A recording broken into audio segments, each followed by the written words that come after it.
Hi guys! Tara, labas tayo. Maghanap tayo ng uulamin. Tara. Punta tayo dun sa bakuran. Ulam. Ayan, manok. Kung gusto mo ng manok, may manok tayo. Krrrr! Krrrr! Ayan sila, mga manok. Oh, manok. Ayan, ayan oh. Manok ni San Pedro. Krrrr, tik, tik, tik. Krrrr, tik, tik, tik, tik. Masarap sa papaya. Pero let's go. Punta tayo dun sa may kalabasa. Kalabasa, kalabasa. Ayan yung kambing ng anak. Ayan, kalabasa guys. Hanap tayo ng bunga. So, ang kalabasa ay may bulaklak. Bulaklak, bulaklak. Ayan o, bulaklak ng kalabasa.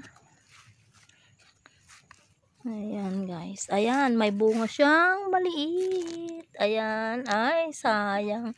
Masisira din to kasi may ganyan. Ayan o, mga bulaklak. Ayan. So, ayan guys. Wow! Bunga. Ayan, galing sila dun. Ayan o, bulaklak. And then, ayun, may nakita na ako. Charan! Ay, wow! Wow! Wow! Ayan. Oh. Ano na siya? Hinog. Matanda na siya guys. Oh, tanda na. Wala na ba? Hanap tayo. Ayun, may bunga pa doon. Bunga. Ayun o, bunga. Bunga. May bunga ka pa ba? Meron pa ba dyan? Wala na yata. Puro bulaklak na. Wala na.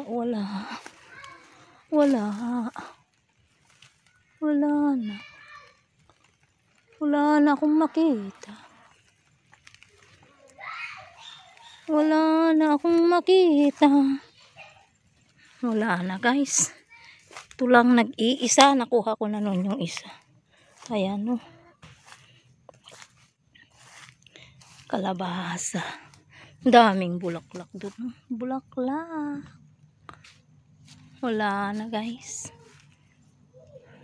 Wala. Oh yan, manok. Manok na lang. So, yun. May ulam na tayo. Kalabasa. Bunga ng kalabasa. Ayan. So, tignan natin guys. Charan! Ayan. Ayan. Nahiwa na siya.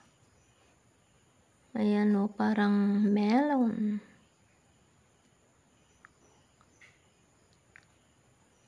Matamis. Ayan yung buto, pwedeng itanim ulit. Thanks for watching.